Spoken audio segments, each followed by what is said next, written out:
श्री विष्णवे नमः।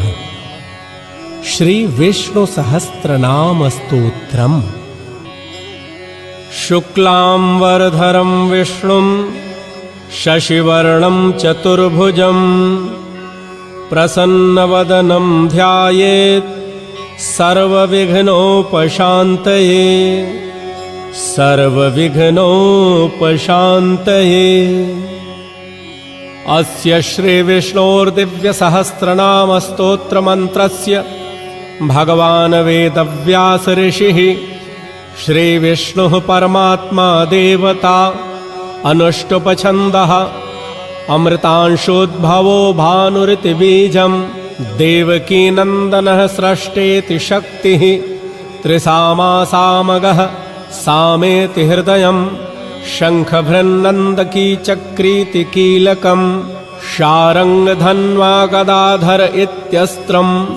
रथाङ्गपाणिरक्षोभ्य इति कवचम् उद्भवः क्षोभणो देव इति परमो मन्त्रः श्रीविष्णुप्रीत्यर्थे जपे विनियोगः। ध्यानम् शान्ताकारं भुजगशयनं पद्मनाभं सुरेशं विश्वाधारं गगनसदृशं मेघवर्णं शुभांगं लक्ष्मीकान्तं कमलनयनं योगिभिर्ध्यानगम्यं वन्दे विष्णुं भवभयहरं सर्वलोकैकनाथम्। सशङ्खचक्रं सकिरीटकुण्डलं सपीतवस्त्रं सरसीरुहेक्षणं सहारवक्षस्थलकौस्तुभश्रियं नमामि विष्णुं शिरसा चतुर्भुजं नमामि विष्णुं शिरसा चतुर्भुजं। स्तोत्रं यस्य स्मरणमात्रेण जन्म संसार बन्धनात् विमुच्यते नमस्तस्मै विष्णवे प्रभविष्णवे। नमः समस्तभूतानां आदिभूताय भूभृते अनेकरूपरूपाय विष्णवे प्रभविष्णवे विष्णवे प्रभविष्णवे। वैशम्पायन उवाच श्रुत्वा धर्मानुशेषेण पावनानि च सर्वशः युधिष्ठिरः शान्तनवं पुनरेवाभ्यभाषत। युधिष्ठिर उवाच किमेकं दैवतं लोके किं वाप्येकं परायणं स्तुवन्तः कं कमर्चन्तः प्राप्नुयुर्मानवाः शुभं। को धर्मः सर्वधर्माणां भवतः परमो मतः किं जपन्मुच्यते जन्तुर्जन्म संसार बन्धनात्। भीष्म उवाच जगत्प्रभुं देवदेवम् अनन्तं पुरुषोत्तमं स्तुवन्नाम सहस्रेण पुरुषः सततोत्थितः तमेव चार्चयन् नित्यं भक्त्या पुरुषम् अव्ययम् ध्यायन् स्तुवन्नमन्स्यश्च यजमानस्तमेव च। अनादिनिधनं विष्णुं सर्वलोकमहेश्वरं लोकाध्यक्षं स्तुवन्नित्यं सर्वदुःखातिगो भवेत्। ब्रह्मण्यं सर्वधर्मज्ञं लोकानां कीर्तिवर्धनं लोकनाथं महद्भूतं सर्वभूतभवोद्भवम्। एष मे सर्वधर्माणां धर्मोऽधिकतमो मतः यद्भक्त्या पुण्डरीकाक्षं स्तवैः अर्चेन्नरः सदा। परमं यो महत्तेजः परमं यो महत्तपः परमं यो महद्ब्रह्म परमं यः परायणम्। पवित्राणां पवित्रं यो मङ्गलानां च मङ्गलम् दैवतं देवतानां च भूतानां यो व्ययः पिता यतः सर्वाणि भूतानि भवन्त्यादियुगागमे यस्मिंश्च प्रलयं यान्ति पुनरेव युगक्षये। तस्य लोकप्रधानस्य जगन्नाथस्य भूपते विष्णोर्नाम सहस्रं मे शृणु पापभयापहम् यानि नामानि गौणानि विख्यातानि महात्मनः ऋषिभिः परिगीतानि तानि वक्ष्यामि भूतये। ॐ विश्वं विष्णुर्वषट्कारो भूतभव्यभवत्प्रभुः भूतकृद्भूतभृद्भावो भूतात्मा भूतभावनः पूतात्मा परमात्मा च मुक्तानां परमां गतिः अव्ययः पुरुषः साक्षी क्षेत्रज्ञोऽक्षर एव च योगो योगवेदां नेता प्रधानपुरुषेश्वरः नरसिंहं वपुः श्रीमान् केशवः पुरुषोत्तमः सर्वः शर्वशिवः स्थाणुर्भूतादिर्निर्धिरव्ययः सम्भवो भावनो भर्ता प्रभवः प्रभुरीश्वरः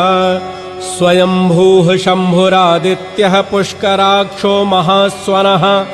अनादिनिधनो धाता विधाता धातुरुत्तमः अप्रमेयो हृषीकेशः पद्मनाभो मरप्रभुः विश्वकर्मा मनुस्त्वष्टा स्थविष्ठः स्थविरोध्रुवः अग्राहाः शाश्वतः कृष्णो लोहिताक्षः प्रतर्दनः प्रभूतिस्त्रककुब्धाम पवित्रं मङ्गलं परम् ईशानः प्राणदः प्राणो ज्येष्ठः ज्येष्ठप्रजापतिः हिरण्यगर्भो भूगर्भो माधवो मधुसूदनः ईश्वरो विक्रमी धन्वी मेधावी विक्रमः क्रमः अनुत्तमो दुराधर्षः कृतज्ञः कृतिरात्मवान् सुरेशः शरणं शरमविश्वरेताः प्रजाभवः अहं संवत्सरो व्यालः प्रत्ययः सर्वदर्शनः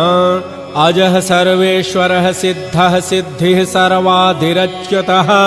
वृषाकपिरमे आत्मा सर्वयोगविनिःसृतः वसुर्वसुमनः सत्यः समात्मा सम्यतः समः अमोघः पुण्डरीकाक्षो वृषकर्मा वृषाकृतिः रुद्रो बहुशिरा बभ्रुर्विश्वयोनिः शुचिश्रवा अमृतः शाश्वतः स्थाणुर्वरारोहो महातपाः सर्वगः सर्वविद्भानुर्विश्वक्सेनो जनार्दनः वेदो वेदविदव्यङ्गो वेदाङ्गो वेदवित्कविः लोकाध्यक्षः सुराध्यक्षो धर्माध्यक्षः कृताकृतः चतुरात्मा चतुर्व्योहश्चतुर्दंश चतुर्भुजः भ्राजिष्णुर्भोजनं भोक्ता सहिष्णुर्जगदादिजः अनघो विजयो जेता विश्वयोनिः पुनर्वसुः उपेन्द्रो वामनः प्रांशुर्मोघः शुचिरूर्जितः अतीन्द्रः संग्रहः सर्गो धृतात्मा नियमो यमः वेद्यो वैद्यः सदा योगी वीरः मधवो मधुः अतीन्द्रियो महामायो महोत्साहो महाबलः महाबुद्धिर्महावीर्यो महाशक्तिर्महाद्युतिः अनिर्देश्य वपुः श्रीमान् अमेयात्मा महाद्रिधृक् महेश्वासो महीभर्ता श्रीनिवासः सतां गतिः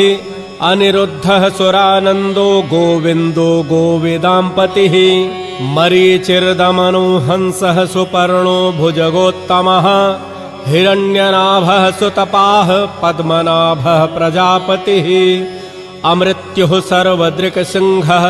सन्धाता सन्धिमान् स्थिरः अजो दुर्मर्षणः शास्ता विश्रुतात्मा सुरारिहा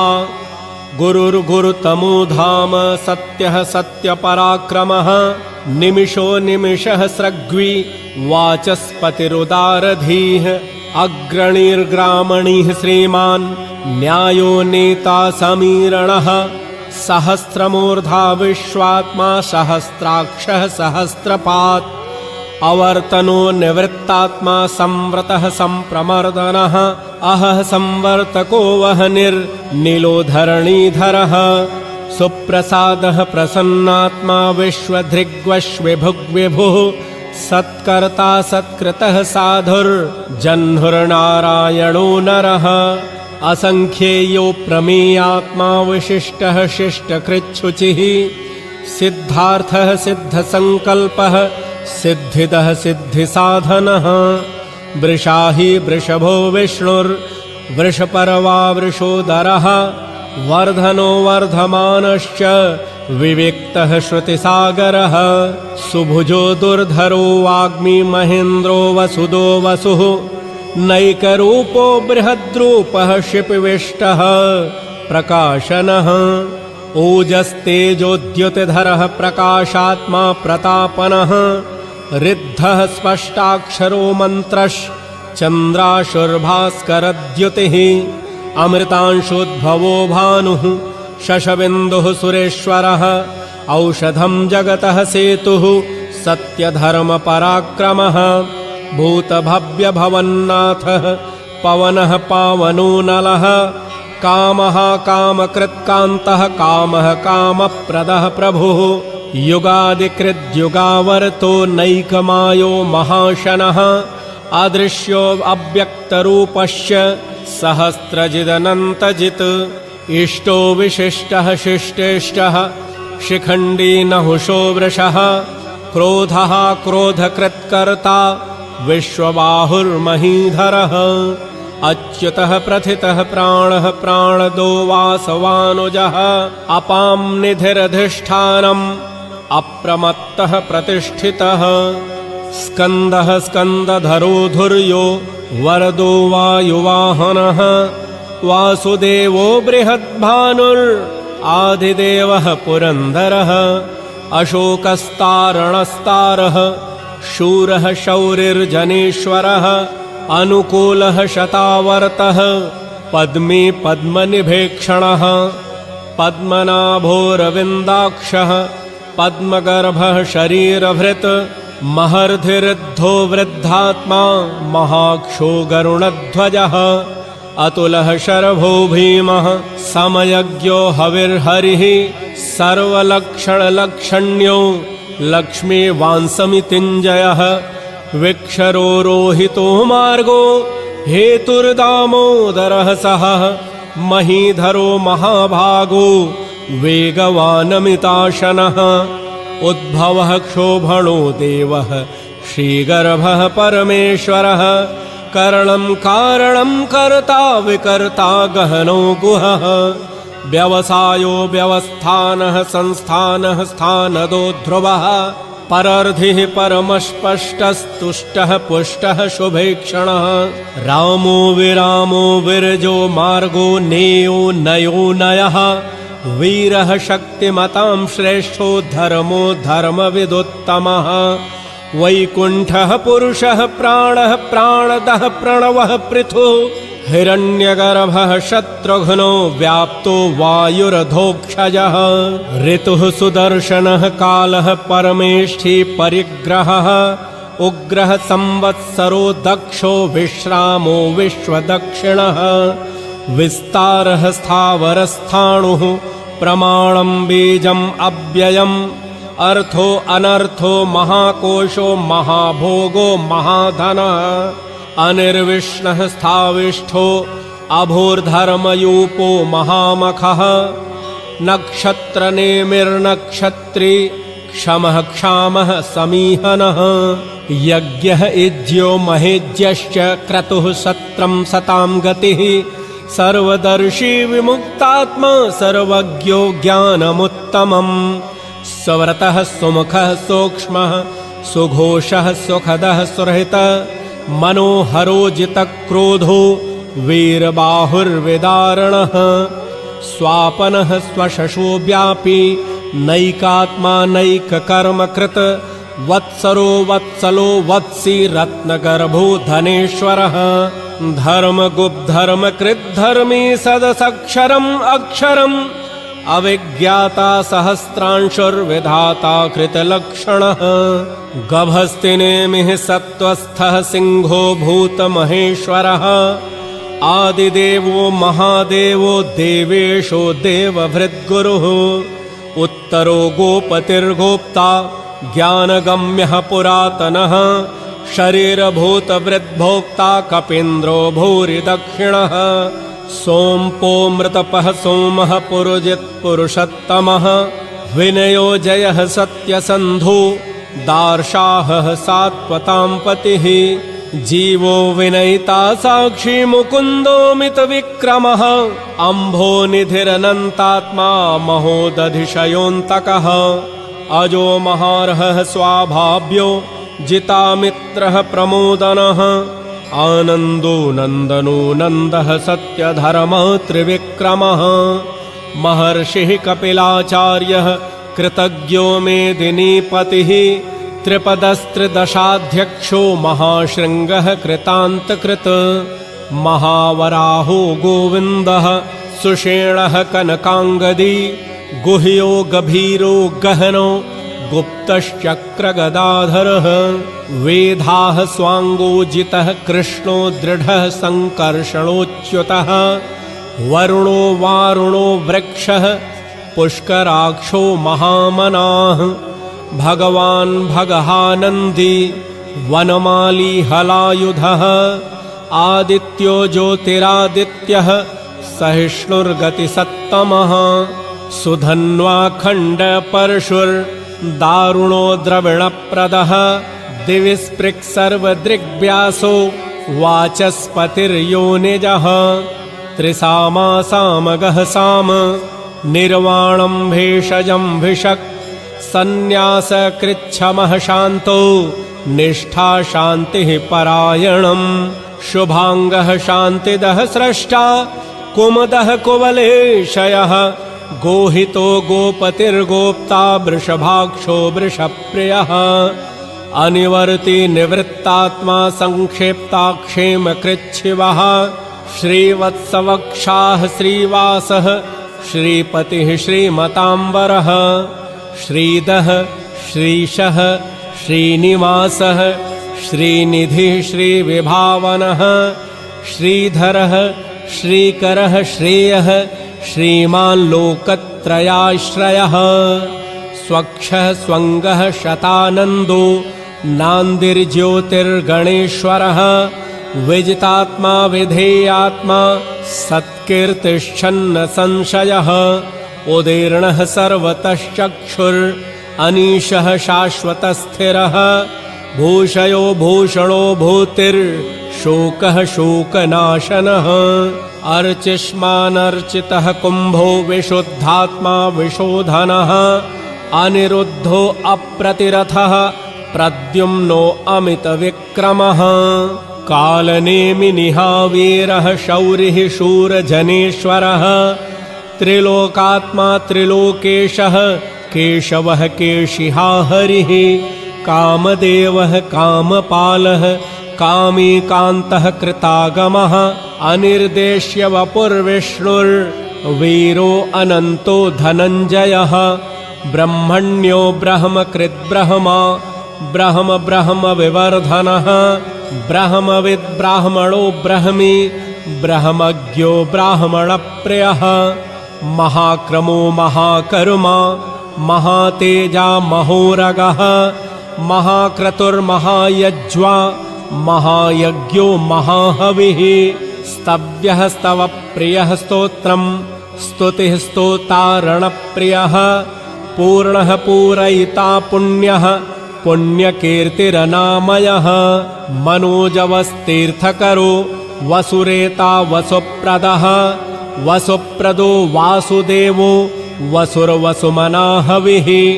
सद्गतिः सत्कृतिः सत्ता सद्भूतिः सत्परायणः शूरसेनो यदुश्रेष्ठः सन्निवासः सुयामुनः भूतावासो वासुदेवः सुर्वासुनिलयो नलः दर्पः दर्पदो दृप्तो दुर्धरोऽथा पराजितः विश्वमूर्तिर्महामूर्तिर्दीप्तमूर्तिर्मूर्तिमान् अनेकमूर्तिरव्यक्तः शतमूर्तिः शताननः एको नैकः सवः कः किं यत्तत्पदम् अनुत्तमम् लोकबन्धुर्लोकनाथो माधवो भक्तवत्सलः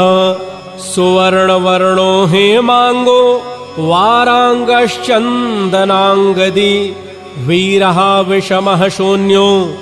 घृताशीरचलश्चलः अमानी मानदो मान्यो लोकस्वामी त्रिलोकधृक् सुमेधा मेधजो धन्यः सत्यमेधाधराधरः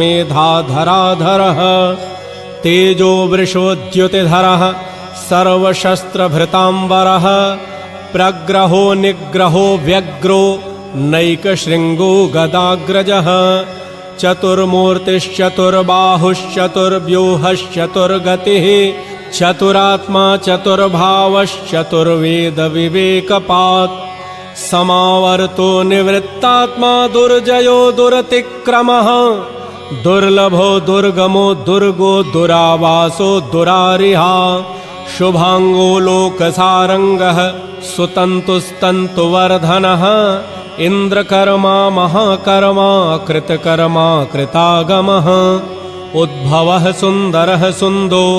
रत्ननाभः सुलोचनः अर्को वाजसनः शृङ्गी जयन्तः सर्वविजयी सुवर्णाविन्दुरक्षोभ्यः सर्ववागीश्वरेश्वरः महाहृदो महागर्तो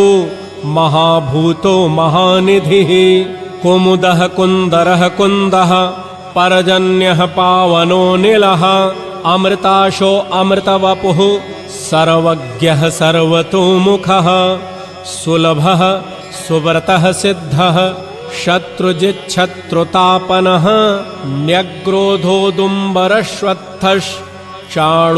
न्यग्रोधोदुम्बरश्वत्थश्चाणूरान्ध्रनिषूदनः सहस्रार्चिः सप्तजिह्वः सप्तैधाः सप्तवाहनः अमूर्तिः अनघोचिन्त्यो भयत्कृद्भयनाशनः अणुर्बृहत्कृशः स्थूलो गुणभृन्निर्गुणो महान् अधृतः स्वधृतः स्वास्यः प्रग्वांशो वंशवर्धनः भारकृत्कथितो योगी योगीशः सर्वकामदः आश्रमः श्रमणः क्षामः सुपर्णो वायुवाहनः धनुर्धरो धनुर्वेदो दण्डो दमयिता दमः अपराजितः सर्वसहो नियन्ता नियमो यमः सत्त्ववासान्त्विकः सत्यः सत्यधर्मपरायणः अभिप्रायः प्रियार्होर्हः प्रियकृत्प्रीतिवर्धनः विहाय सगतिर्ज्योतिः सुरुचिर्हुतभुग्विभुः रविर्विरोचनः सूर्यः सविता रविलोचनः अनन्तो हुतभुग्भोक्ता सुखदो नैकजोऽग्रजः अनिर्विण्यः सदामर्षि लोकाधिष्ठानमद्भुतः सनातनतमः कपिलः कपिरप्ययः स्वस्तिदः स्वस्तिकृत् स्वस्ति स्वस्ति भुक् स्वस्ति दक्षिणः अरौद्रः कुण्डलीचक्री विक्रम्योर्जितशासनः शब्दातिगः शब्दसः शिशिरः सर्वरीकरः अक्रूरः पेशलो दक्षो दक्षिणः क्षमिडाम्बरः विद्वत्तमो वीतभयः पुण्यश्रवणकीर्तनः उत्तारणो दुष्कृतिः पुण्यो दुःस्वप्नाशनः वीरः रक्षणः सन्तु जीवनः पर्यवस्थितः अनन्तरूपो अनन्तश्रीर्जितमन्युर्भयापहः चतुरस्त्रो गभीरात्मा विदिशो व्यादिशो दिशः अनादिर्भुर्भुवो लक्ष्मी सुवीरो रुचिराङ्गदः जननो जनजन्मादिर्भीमो भीमः पराक्रमः आधारनिलयो धाता पुष्पहासः प्रजागरः ऊर्ध्वगः सत्पथाचारः प्राणदः प्रणवः पणः प्रमाणं प्राणनिलयः प्राणभृत् प्राणजीवनः तत्त्वं तत्त्वविदेकात्मा जन्म मृत्युजरातिगः भूर्भुवः स्वस्तरुस्तारः सविता प्रपितामहः यज्ञो यज्ञपतिर्यज्वा यज्ञाङ्गो यज्ञवाहनः यज्ञभृद्यज्ञकृद्यज्ञी यज्ञभुग्यज्ञसाधनः यज्ञान्तकृदज्ञगुह्य मन्नमन्नाद एव च आत्मयोनिः स्वयं जातो वैखानः समगायनः देवकीनन्दनः स्रष्टा क्षितीशः पापनाशनः शङ्खवृन्नन्दगीचक्री शारङ्गधन्वा गदाधरः रथाङ्गपाणिरक्षोभ्यः सर्वप्रहरणायुधः सर्वप्रहरणायुध ॐ नम इति फलश्रुतिः इतीदं कीर्तनीयस्य केशवः महात्मनः नाम्ना सहस्रं दिव्यानाम् अशेषेण प्रकीर्तितं य इदं शृणुयान्नित्यं यश्चापि परिकीर्तये नाशुभं प्राप्नुयात् किञ्चित् सोमूत्रेह च मानवः वेदान्तगो ब्राह्मणः स्यात् क्षत्रियो विजयी भवेत् वैश्यो धनसमृद्धः स्याच्छूद्रः सुखमवाप्नुयात् धर्मार्थी प्राप्नुयात् धर्मम् अर्थार्थी चार्थमाप्नुयात् कामान् वाप्नुयात् कामी प्रजार्थी प्राप्नुयात् प्रजाम् भक्तिमान्यः सदोत्थाय शुचितस्तगतमानसः सहस्रं वासुदेवस्य नाम्नामेतत् प्रकीर्तये यशः प्राप्नोति विपुलं ज्ञातिप्राधान्यमेव च अचलां श्रियमाप्नोति श्रेयः प्राप्योत्यनुत्तमम् न भयं क्वचिदाप्नोति वीर्यं तेजश्च विन्दति भवत्यरोगोद्वितिमान् बलरूपगुणान्वितः रोगार्तो मुच्यते रोगात् बद्धो मुच्येत बन्धनात् भयान्मुच्येत भीतस्तु मुच्येतापन्न आपदः दुर्गाण्यतितरत्याशु पुरुषः पुरुषोत्तमम् स्तुवन्नाम सहस्रेण नित्यं भक्तिसमन्वितः वासुदेवाश्रयो मर्त्यो वासुदेवपरायणः सर्वपापविशुद्धात्मा याति ब्रह्म सनातनम् न वासुदेवभक्तानाम्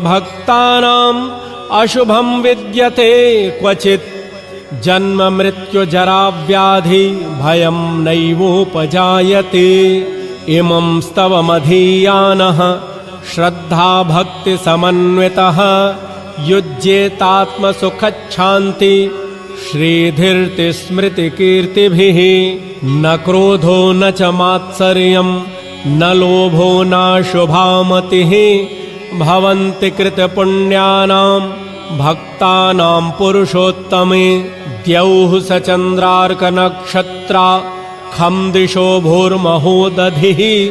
वासुदेवस्य वीर्येण